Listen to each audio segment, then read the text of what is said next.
DeSantis could be considered for something. But either way, the possibilities with this guy are endless. He's got the intellect. He's got the drive.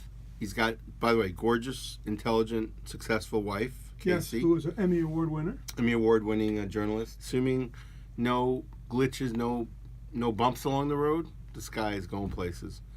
And he's so... I could see listen, you probably know that I know probably 150 members of Congress personally, and I track another 50 or 100, peripherally.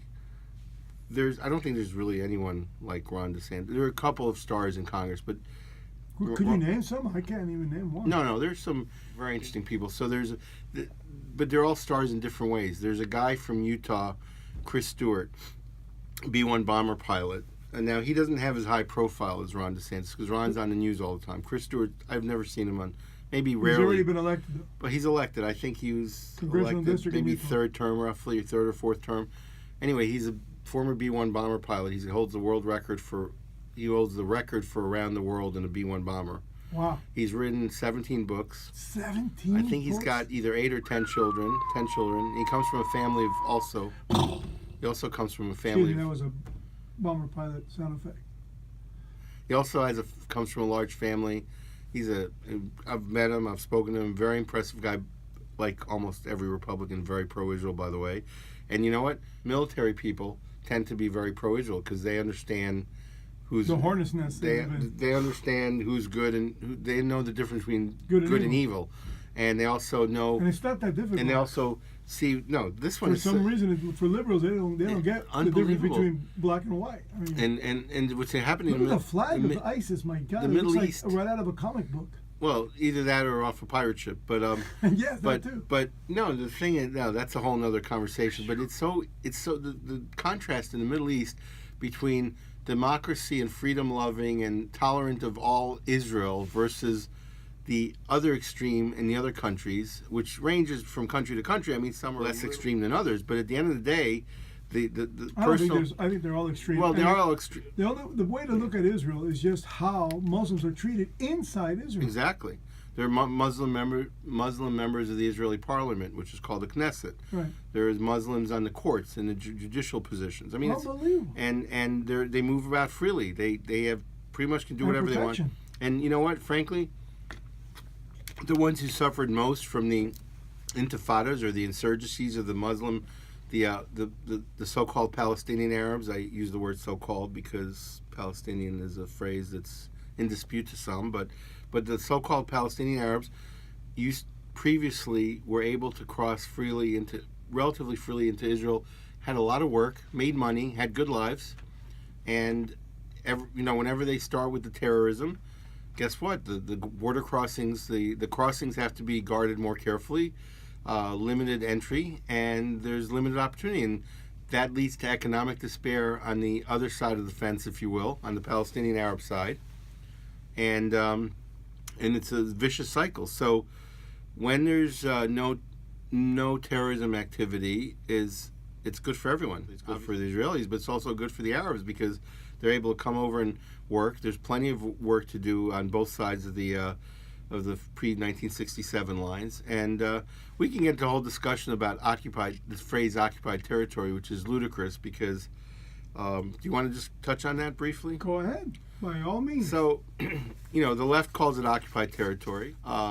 Conservatives call it Judean Samaria, and Judean Samaria is the biblical and historical part of Israel, which is geopolitically known as the West Bank. Okay, so they're talking about the West Bank of the Jordan River, but the West Bank is it doesn't really relate to anything other than the current geopolitical term. When you think about the name Judea in itself, and Mr. Netanyahu even said this, the Japanese people have Japan, the Arabians have Saudi Arabia. So who does Judea belong to? Right? Does it belong to Palestinians? Really? So there has never been a country called Palestine. There's been a British mandate and there's a whole look, there are better historical experts on this, but basically I understand that the people had property rights and there were some changes in the property rights that occurred over time, and I understand the beef, but there's never been a country called Palestine per se. There's a British mandate of Palestine, which God, Palestine was Christian. There's never been a country called Palestine. There was never a nation called Palestine. There was a British mandate, which is AKA territory of Palestine. Before that, it was controlled by the Ottomans. And the only other historical reference to the word is the Philistines, which were not even Arabs. They were Greeks, as I recall. So this is a total marketing genius narrative by the Arabs that began in earnest after the Six-Day War. I mean, it began after the Israeli Independence War in 1948, but it really took off after 67. Then you had the PLO and terrorist Yasser Arafat, who all of a sudden became a Nobel Prize laureate. Remember that? No, I don't. Yeah, right. Yasser. You remember Yasser Arafat, right? Yeah, man. So he was a terrorist. He was the head of the PLO. Palestine. He was winning the Palestine public relations war for a long time. Palestine Liberation Organization. And what were they doing? They were hijacking Pan Am planes and TWA planes. And remember, I don't know if you remember, but in the 70s they hijacked the TWA 727 and they killed a Navy SEAL. Netanyahu's brother. No. Is that TW? They killed it. They killed an American Navy. Raided a plane on a tarmac in Tripoli, I think it was, and his brother died. Netanyahu's brother. I don't mean to say anything on radio, but could you please stick to Cuban policy? When did Netanyahu? That's not related to my story. Oh, okay. But don't tell me they were hijacking. It's not true. You're way off. You're way off. With all due respect, but let me just stay focused on. What am I way off about? The PLO hijacked planes from Italy and from Greece. Plane I'm talking about. From Italy and from Greece all the time. Okay, regularly, all the time, not all the time, regularly. Okay. And because there was no security then. And those countries particularly looked the other way in those days, and they in one hijacking, and they took the plane to Beirut, and they killed a Navy SEAL. I think it was Beirut or Damascus, the TWA 727, and I'm talking about American carriers, TWA Pan Am. Sure. And they killed a Navy SEAL. They shot him. They threw him out the door, right onto the tarmac. You don't remember that? That was in the 70s. Look it up actually while you're on there. No. TWA Navy SEAL killed by PLO. This was the work of the PLO. This is the man who led the PLO, then became their Palestinian Authority's leader, and all of a sudden somehow, I think, got a Nobel Peace Prize somewhere along the line, if I'm not mistaken. But we're dealing with thugs. We're dealing with people that don't value human life. When Hamas, one of the Palestinian government organizations that controls Gaza, when they took over Gaza, they threw FATAH out, which was considered the more moderate faction. And do you know what they did with Fatah's leaders in Gaza in 2000? I think it was 2006 or 5. They threw them off the roof of a 15-story building. They literally, this is the only language these people understand is force. They threw them off the building. Anyway, to your point about Bibi Netanyahu's brother. Yeah, please clarify. There was an Air France jet that was hijacked to Entebbe. She was in Uganda. What year? I think it was just the 40. We just had the 40th anniversary, so I think it was 77, if I'm not mistaken. All right. Okay, and if I'm not mistaken, it was 70. It was in the 70s. Both stormed the plane, right? And only he died. And he was the Israeli commandos flew a night mission on C-130s into Uganda via. I forgot the details. It's an incredible story. I mean, it's really the most impressive covert operation ever, in my opinion. Right. To fly into hostile territory, to be able, they dressed as Ugandan soldiers so they could drive around the airport, and they basically ambushed the guards who were watching over the 103 or so, I think it was 103 hostages. Okay. Anyway. Okay, this is what I was looking for. Okay, well, let me just finish.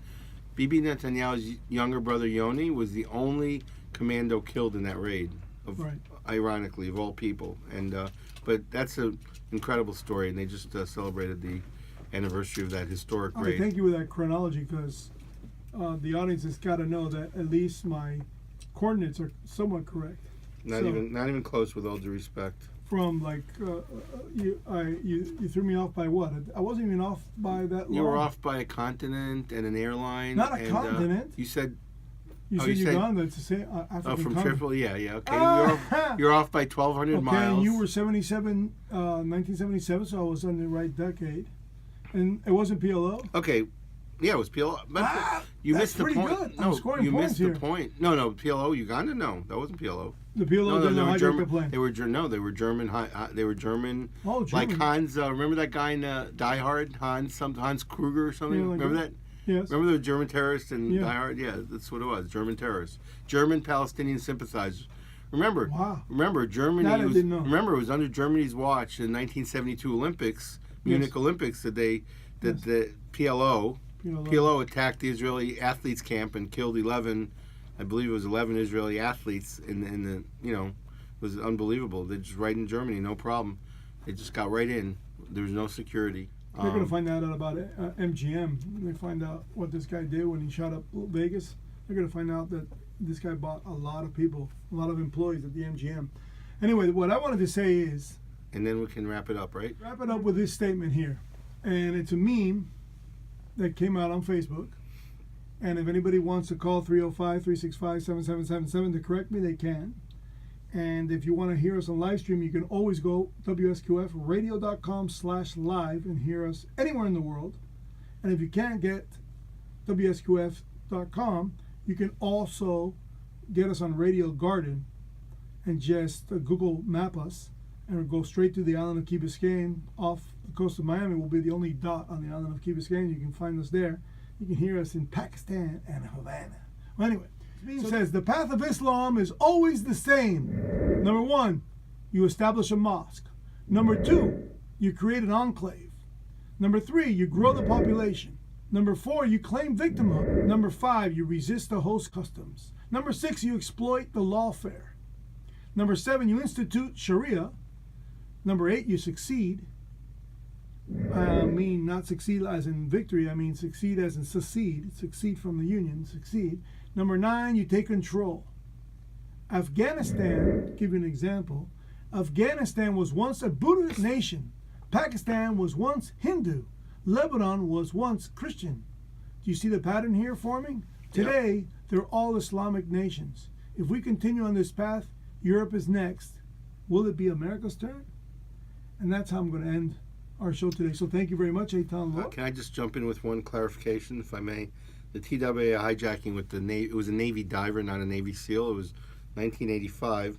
According to Wikipedia, which I'd have to verify this, but it was members of Hezbollah and Islamic Jihad hijacked it, and it was en route from Cairo to Athens, and then from Athens to Rome, and had a number of other stops, and that's when they hijacked it to both Beirut and Algiers. But anyway, that's the detail. But the point is, it's a group of people. It's a culture and a group of people that are defined sometimes by acts of terrorism and ruthless, vicious, heinous disregard for human life, and completely at odds with the values of Western democracies, and particularly the U.S. and Israel. Absolutely. So. In other words, they're completely anti-Christ, anti-Israel, anti-Jew, anti-freedom, anti-love for life, and basically anti-God.